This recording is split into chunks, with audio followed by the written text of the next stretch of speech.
If you're over 70, stop scrolling and listen to this. Because the way you walk isn't just a habit, it could be a warning sign. Doctors now call it the sixth vital sign, right up there with blood pressure and heart rate. And if your walk has started to turn into a shuffle, that's not just aging, that could be changing your life.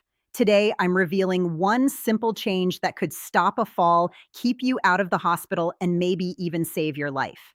Hello, and welcome back. I'm Dr. Jennifer, and I want to start today's episode with a question that might catch you off guard. What if the simple act of walking, something you've done since you were a toddler, something so automatic you never think twice about it, could actually be quietly putting your life at risk after the age of 70? And what if changing just one small thing about the way you walk could add years to your life, protect you from a fall that could change everything and keep you independent, strong, and confident well into your 80s and 90s? I know that sounds dramatic, but stay with me because in the next few minutes, I'm going to tell you about a patient of mine, a woman I'll call Margaret, who walked the same way for 60 years. Heel strike, toe off, arms swinging, head up, confident stride. And then, almost overnight, something changed. She started shuffling, small steps, feet barely lifting off the ground. Her family thought she was just getting older, slowing down, that this was simply what happens after 70. But what they didn't know, what most families don't know, is that this single shift in gait pattern was actually one of the most reliable predictors of falls, hospitalization, and even early mortality in older adults. And the truly remarkable part? It was reversible. So today we are going to talk about walking, not as exercise, not as a fitness goal, but as a vital sign. Something doctors are increasingly calling the sixth vital sign, right up there with blood pressure, heart rate, and temperature. Because the way you walk after 70 tells a story about your brain, your heart, your bones, your balance system, and your future all at once. And by the end of this episode, you're going to know exactly what that one simple change is, why it matters so much, and how you can start making it today. No gym membership required. Let's get into it. I've been practicing medicine for over 2 decades, and if there's one thing I've learned about aging, it's that the body rarely fails all at once. It fails quietly, one small compensation at a time. And nowhere is this more visible than in how someone walks. Here's what typically happens. As we age, especially past 70, 3 things tend to decline together: muscle strength in the legs and hips, sensory feedback from the feet and inner ear, and the brain's processing speed for balance corrections. Individually, each of these is manageable, but together they create a perfect storm. And the body, being remarkably adaptive, starts to compensate in a very specific way. It shortens the stride, it widens the stance slightly, and most importantly, it reduces what we call heel strike, the moment your heel hits the ground first with each step, in favor of a flatter, shuffling foot pattern. This shuffle isn't laziness. It isn't simply being tired. It is the body's unconscious attempt to protect itself from falling by keeping the center of gravity lower and reducing the risk of an unstable heel-first landing. The problem is that this protective strategy backfires.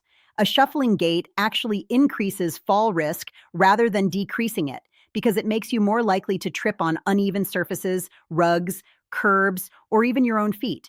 It's a bit like a driver who, afraid of losing control, starts braking so hard and so often that they actually cause more accidents than the smooth, confident driver who trusts their reflexes.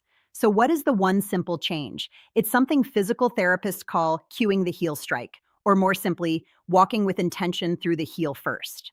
Let me paint a picture for you. Think about how a soldier marches or how a confident hiker moves down a trail. Heel touches first, weight rolls smoothly through the middle of the foot and pushes off through the toes. This pattern, called a heel-to-toe gait, does something remarkable. It activates the muscles along the front of your shin, called the tibialis anterior, which in turn sends a cascade of signals up through your nervous system that sharpens your balance reflexes in real time. It's almost like flipping on a light switch for your body's internal GPS. Compare that to the shuffling pattern, where the whole foot lands flat, almost simultaneously. There's no clear signal to the brain about where the ground is or how stable the surface might be.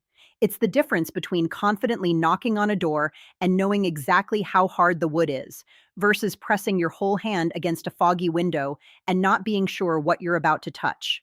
This is why one of the simplest interventions geriatric physical therapists use today is teaching seniors to consciously practice heel first walking, even for just 10 minutes a day.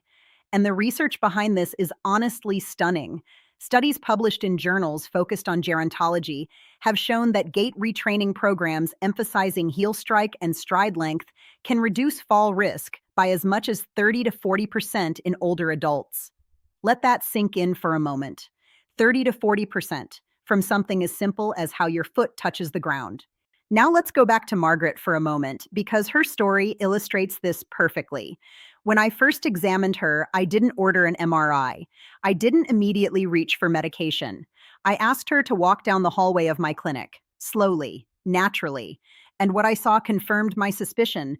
Flat-footed shuffling, shortened stride, minimal arm swing, classic signs of what we call a cautious gait pattern, often triggered by an unconscious fear of falling, sometimes after a near-miss stumble that the person doesn't even remember consciously. We started with something incredibly simple. I had her practice walking along a line of painter's tape on her living room floor, focusing on landing heel first with every step, like she was trying to make a soft, deliberate thud with each foot.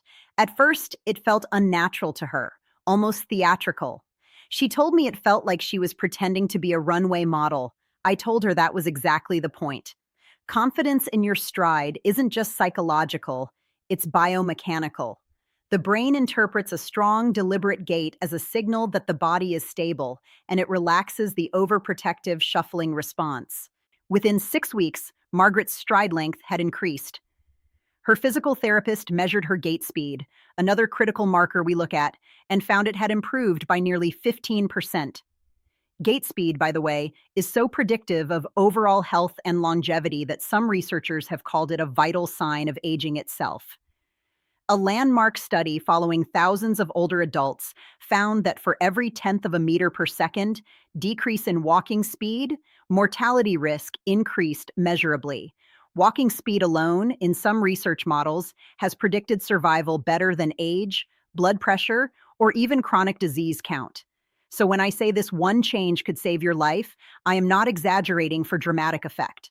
I am speaking from data, from clinical experience, and from watching patients like Margaret transform not just their walk, but their entire trajectory of independence. Let's talk about why heel strike specifically matters so much for the brain and not just the muscles. Every time your heel strikes the ground with intention, it sends a burst of sensory information up through nerve pathways in your legs to your spinal cord and brainstem, areas responsible for what's called proprioception, your body's sense of where it is in space. This is the same system that lets you walk in the dark without falling, or catch yourself on uneven sidewalk without consciously thinking about it. As we age, this system can become underused and understimulated, especially if someone has shifted into a shuffling pattern. Practicing a deliberate heel-first walk is essentially physical therapy for your nervous system, not just your muscles. Here's a catchy way to think about it that I share with all my patients. Imagine your nervous system is like a piano.